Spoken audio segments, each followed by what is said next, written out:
Hey guys, it's me from the future, thus my short hair, and as most of you know by now, I am back home and safe in the United States. Egypt was fantastic. I've gotten to talk with some of you about it already, but there are a few things that I didn't get to share with you through these video postcards that I'd still like to do. So there will be about another 4 or 5 coming your way, talking about my last few weeks in Egypt. Hope you like them. This postcard comes from the Temple of Karnak, an absolutely massive temple complex in the southern city of Luxor. We came here on the second day of our trip through southern Egypt and spent most of our day wandering the statuaries, hypostyle halls, and sanctuaries which are open to the public.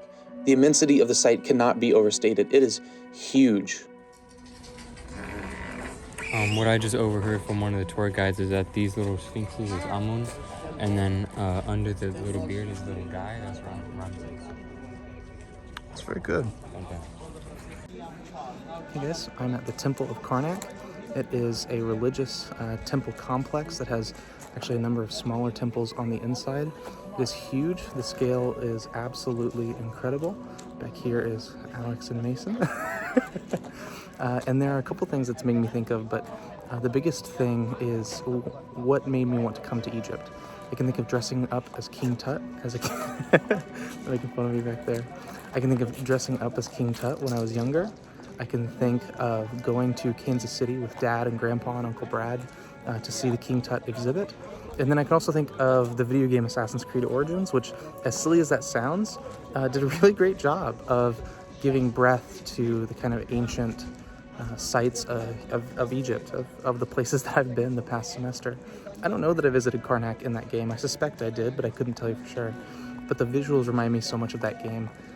That, like many other things today, I'm reminded of why I chose to come to Egypt and why it seemed so appealing to me.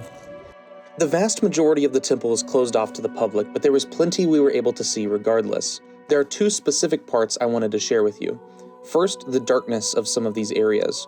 Although today you're bathed in the wonderful Egyptian sunset as you walk around, it would not have always been this bright. Egyptian temples generally got smaller and darker the further back you went, and only the extremely elite could go near the final rear sanctuaries.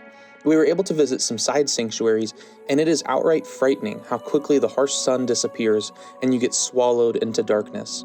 The experience of ancient Egyptians visiting these places without the help of phone flashlights helped me understand how much more awe-inspiring these places must have been 3,000 years ago. The other exciting element was the Great Hypostyle Hall. It is a massive central hall with mind-bendingly tall columns that were erected before modern architectural technology. You immediately feel tiny when you walk inside, in a totally overwhelming feeling. The columns and walls are decorated with images of Ramses II and Seti I, and you can get lost in the hieroglyphs which cover every surface. Most fascinating are the capitals, or the tops of each column. They're meant to represent the flowers of ancient Egypt, either the papyrus or the lotus.